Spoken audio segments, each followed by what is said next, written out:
اللہ کون ہے، اللہ کو پہچانو۔ اللہ فرماتے کہ میرے محبوب آپ ان کو کہہ دو میں وہ اللہ ہوں، وہ ذات ہوں جس نے آسمان کو پیدا کیا، جس نے زمین کو پیدا کی۔ میں وہ اللہ ہوں، میں وہ ذات ہوں جس نے آدم علیہ السلام کو بغیر باپ کے، بغیر ماں کے پیدا کیا۔ میں وہ ذات ہوں، میں وہ اللہ ہوں۔ اللہ فرماتے ہیں ان اللہ علی کل شیء قدیر، قرآن میں ہے۔ اللہ نے کیوں فرمایا ان اللہ علی کل شیء قدیر؟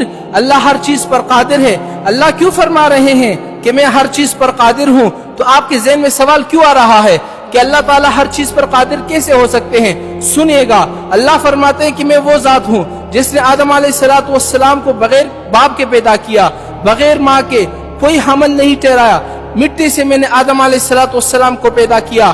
میں وہ ذات ہوں جس نے حضرت نوح علیہ السلام کو بچایا۔ کس طرح بچایا؟ اللہ تعالیٰ نے حکم دیا نوح علیہ السلام کو تم کشتی بنانا شروع کر دو۔ نوح علیہ السلام نے 950 سال تک دعوت کی، تقریباً 80 سے 83 لوگ مسلمان ہو گئے، نوح علیہ السلام پر ایمان لے آئے، اور باقی لوگ ایمان نہ لائے، اللہ پر انہوں نے ایمان نہیں لایا۔ پھر اللہ تعالیٰ نے کیا کیا؟ زمین سے پانی نکالا، آسمان سے پانی برسا۔ پہلے پانی یہاں تک پہنچا، پھر اوپر تک، گھٹنوں تک، سینے تک، پھر گردن تک۔ پھر لوگوں نے کہا چلو پہاڑ پر چلتے ہیں، وہاں پر ہم بچ جائیں گے، پہاڑ وہاں تک نہیں پہنچ سکے گا۔ نوح علیہ السلام نے کہا کہ نہیں، آج بچانے والا کوئی نہیں ہے، آج وہ ایک اللہ ہے جو بچانے والا ہے، آؤ ایمان لے آؤ، کشتی کے اندر آؤ۔ نہیں، کہا نہیں، ہم پہاڑوں پہ چڑھ جائیں گے۔ پہاڑ کتنے اونچے اونچے ہیں، پہاڑ پہ گئے، پانی یہاں تک پہنچا، سینے تک پہنچا، گردنوں تک پہنچا، پھر سروں کے اوپر سے چلا گیا، ساری دنیا ختم ہو گئی، اور صرف نوح علیہ السلام اور ان کے ساتھ جتنے بھی چند آدمی تھے وہ باقی رہ گئے۔ اللہ نے فرمایا ان لوگوں کو بچانے والا کون تھا؟ میں تھا کہ نہیں؟ ان پر رحم کرنے والا کون تھا؟ میں تھا کہ نہیں؟ اللہ نے فرمایا میں وہ ذات ہوں جس نے موسیٰ علیہ السلام کو ایک ظالم دشمن سے بچایا، کہ جب فرعون دنیا کا سب سے بڑا ظالم، آج بھی اس کا مجسمہ مصر کے اندر موجود ہے، اللہ تعالیٰ جس کو توفیق دے جاؤ، اللہ تعالیٰ کی عبرت دیکھو کس طرح نشان عبرت بنایا۔ جب فرعون نے اپنا لشکر ان کے پیچھے لگایا، اللہ نے موسیٰ کو حکم دیا اپنے لشکر کو، اپنی قوم والوں کو لے کر نکل جاؤ، ان ظالم کے چنگل سے نکل جاؤ۔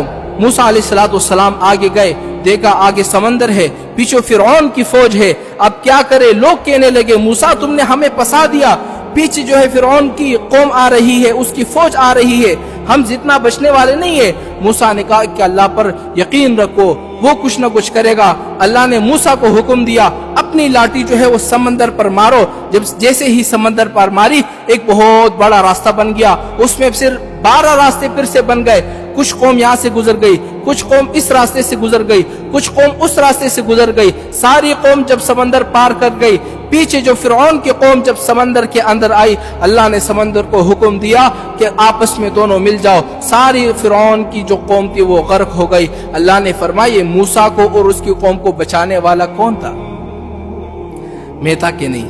اللہ نے فرمایا میں تو وہ ذات ہوں۔ جب ابراہیم علیہ السلام کو آگ میں ڈالا جا رہا تھا، اور آگ بھی ایسی کوئی معمولی آگ نہیں تھی، دنیا کی جو آگ ہے، آپ ایک موم بتی لگاؤ اور اس کے اوپر 1 سیکنڈ کے لیے 2 سیکنڈ کے لیے ہاتھ رکھو، آپ کے ہاتھ جلنے لگیں گے، آپ کو تکلیف ہونے لگے گی۔ لیکن ابراہیم علیہ السلام کے لیے ایک بہت بڑا کھڈا کھودا گیا، اور اس کے اندر لکڑیاں جمع کی گئی، اور لوگ جمع کیے گئے، اور بہت بڑا کھڈا تیار کیا گیا، اور ایسی آگ لگائی گئی، آپ اندازہ کریں کہ اس آگ کے قریب کوئی جا بھی نہیں سکتا، اتنی سخت آگ، اور اس کی اتنی شدید گرمی اس میں کہ اوپر سے اگر کوئی پرندہ بھی گزرتا تو وہ گرمائش کی وجہ سے آگ میں گر جاتا۔